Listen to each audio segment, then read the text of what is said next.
आप सभी का स्वागत है हमारे चैनल में। आज इस वीडियो में हम पढ़ेंगे लॉर्ड कॉर्नवालिस। इनका कार्यकाल रहा था 1786 से 1793 तक। ये वॉरेन हेस्टिंग के बाद बंगाल के गवर्नर जनरल थे, दूसरे गवर्नर जनरल।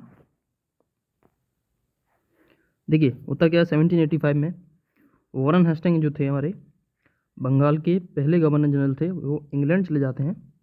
इसके बाद एक टेम्पररी गवर्नर जनरल को बनाया जाता है, सर जॉन मैक्सफेरन को।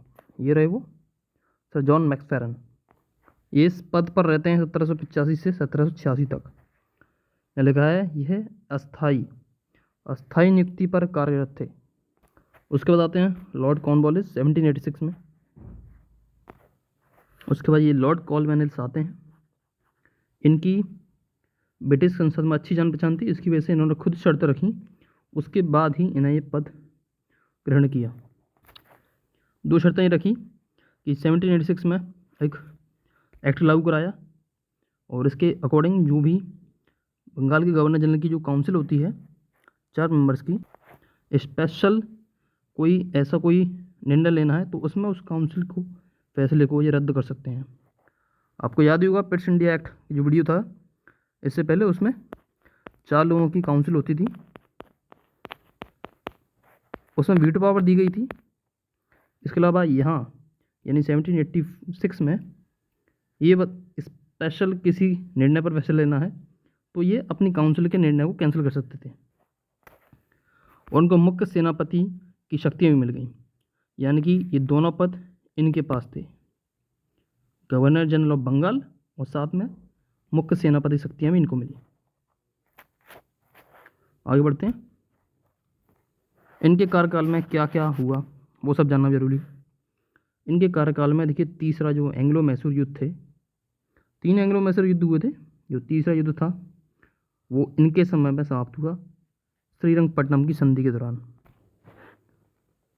ये श्रीरंगपट्टनम जो जगह है ये आज के समय पर कर्नाटक में है, कर्नाटक के मांड्या जिले में। अब एक्चुअल में होता क्या है कि दूसरा युद्ध हुआ था एंग्लो मैसूर वॉर जो हुआ था, दूसरे युद्ध में मैंगलोर की संधि में ये बोला गया था कि जो भी युद्ध के बाद जो भी सैनिक हैं उनको कब्जे में लिए गए हैं टीपू सुल्तान के द्वारा। क्योंकि देखिए एंग्लो मैसूर युद्ध टीपू सुल्तान और हैदर अली तथा अंग्रेजों के बीच में हुए थे। अब दूसरे युद्ध में अंग्रेजी सैनिकों को बंदी बना लिया गया था, लेकिन टीपू सुल्तान ने ऐसा नहीं किया। उसकी वजह से अंग्रेज भड़क गए। और साथ में एक और टीपू सुल्तान गलती करते हैं।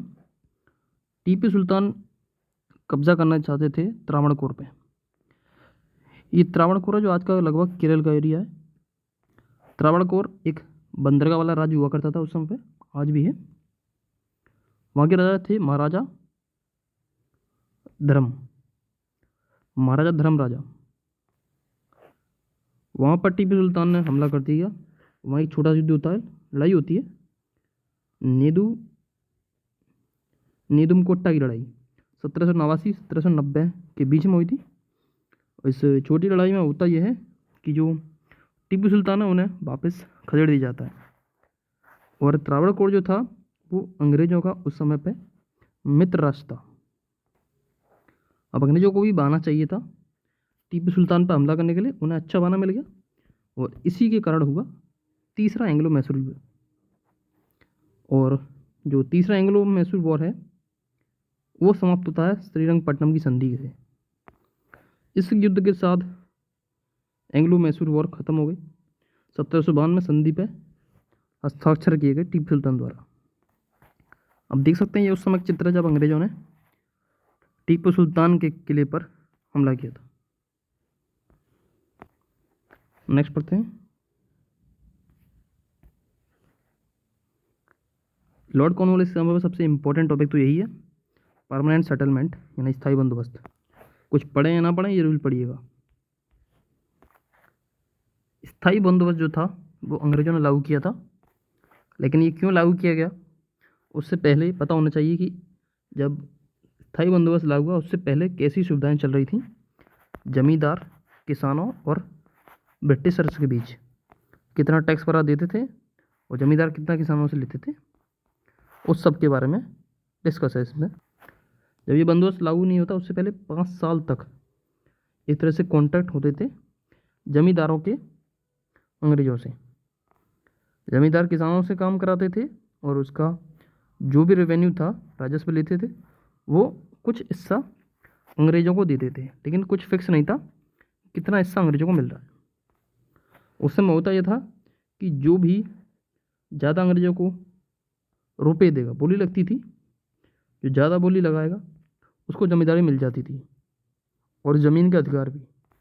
लेकिन अगर ज़मींदार पैसा देने में साल के अंत तक पैसा नहीं दे पाते थे, उनके सारे अधिकार छीन ले जाते थे। एक्चुअल में होता यह था कि ये जो 5 ईयर प्लान था, 5 साल का, 1 साल की जो भी प्लान था, उस समय पर यानी ये स्थायी बंदोबस्त लागू होने से पहले पूरी 5 साल की सुविधा थी, तो अंग्रेज ज़्यादा कुछ नहीं कर पाते थे ज़मींदारों का। साथ में ज़मींदारों को आम लोगों के फैसले करने और पुलिस पावर भी दी गई थी। अब देखते हैं कि स्थायी बंदोबस्त लागू होने के बाद क्या क्या हुआ। अब जैसे कि आपको बताया था अभी कि देखिए, लॉ बनाने की यानी अदालत, एक तरह से फैसला, छोटे मोटे फैसले करने की जो शक्ति थी जमींदारों को दी गई थी। इसके अलावा अंग्रेज परेशान इसलिए थे,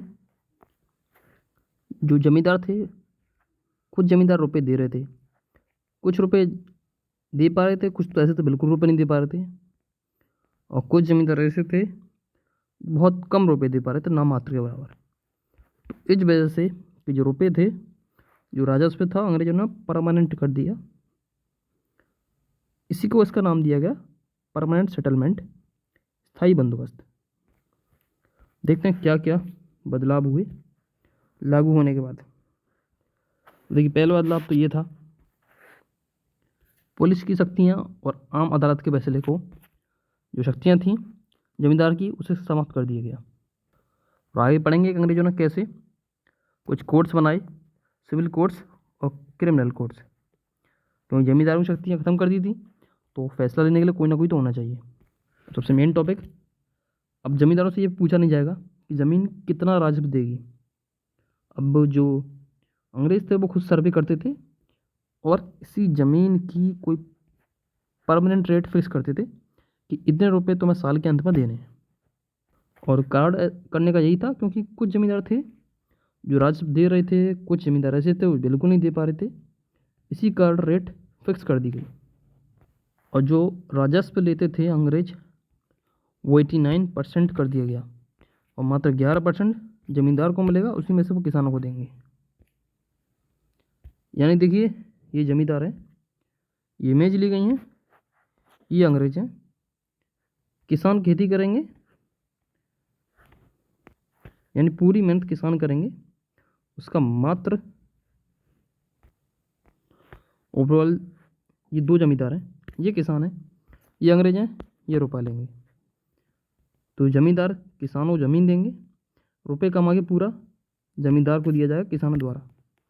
लेकिन होगा ये कि 89% हिस्सा अंग्रेज़ों का होगा, 11% हिस्सा होगा मात्र ज़मींदार को, और इसी में से ये किसानों को देंगे। ये नियम लागू होने के बाद ज़मींदारों ने किसानों से ज़्यादा टैक्स इकट्ठा करना शुरू कर दिया, और अंग्रेज़ों को ज़्यादा कुछ मतलब नहीं था कि किसान परेशान है या नहीं, उन्हें सिर्फ अपने पैसे से मतलब था। और ज़मींदार थे, इस कानून के बाद सबसे ज़्यादा परेशान किसान हो गए थे। कुछ और पॉइंट्स हैं, उन्हें डिस्कस कर लेते हैं। देखिए, जो कॉर्नवालिस थे, उनको सिविल सेना का भारत में जनक माना जाता है। और आज जो आईएएस है, यूपीएससी आईएएस का एग्ज़ाम होता है, उस एग्ज़ाम को इससे पहले बोला जाता 1947 से पहले आईसीएस, इंडियन सिविल सर्विस। इनको सिविल सेवा का जनक माना जाता है। लेकिन इस समय पे जब कॉर्नवालिस थे, तो भारतीयों को सिविल सर्विस में एंट्री नहीं थी। लगभग 18s में, यानी 50s में, फिक्स डेट तो पता नहीं मुझे भी, उस समय पे भारतीयों को एंट्री मिल गई और भारत के पहले अधिकारी जो बने थे भारतीय थे, जो सत्येंद्रनाथ टैगोर थे, जो ICS बने रविन्द्रनाथ टैगोर के भाई थे। इसके अलावा सिविल कोड की भी स्थापना की गई, सिविल कोड, क्रिमिनल कोड, क्योंकि जमींदारों से सख्ती खत्म कर दी गई थी अदालत फैसले करने की। तो 4 तरह के कोड बनाए गए थे। पहला था आपका एडमिन कोड यानी मुंसिफ कोड, ऐसे कोड जो 50 रुपये से, ऐसे केस जो 50 रुपये से कम के केस हो उनके फैसले यहाँ सुनवाई होती थी। उसके बाद है डिस्ट्रिक्ट कोर्ट यानी दीवानी अदालत, इनका जज एक अंग्रेज़ हुआ करता था, लेकिन ये कोर्ट सिर्फ इंडियंस के लिए थी, यूरोपियंस लोगों का फैसला नहीं होता था यहाँ पे। उसके बाद प्रांतीय अदालत यानी प्रोविंशियल कोर्ट, 4 प्रोविंशियल कोर्ट थे, ढाका, पटना, मुर्शिदाबाद, कलकत्ता। सबसे ऊंची रैंक का कोर्ट था, अदालत थे उस समय पे सदर दीवानी। यहाँ का जज हुआ था, उनको सपोर्ट करते थे एक हेड काजी, 2 मुफ्ती और 2 पंडित।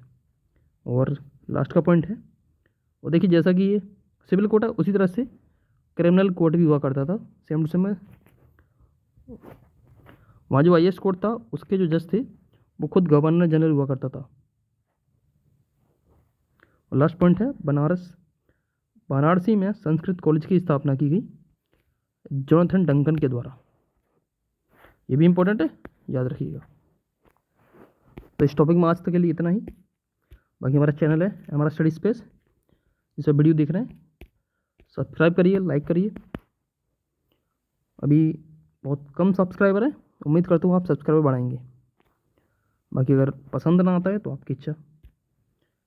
अब साथ में लास्ट में वीडियो को समाप्त करते हैं एक मोटिवेशनल कोट्स के द्वारा। मैदान में हारा हुआ इंसान फिर से जी सकता है, लेकिन मन से हारा हुआ इंसान कभी नहीं जी सकता। और आपके एक एग्ज़ाम नहीं भी निकलते हैं तो कोशिश करते रहिए, कहीं ना कहीं आपका सिलेक्शन होगा। Thanks for watching.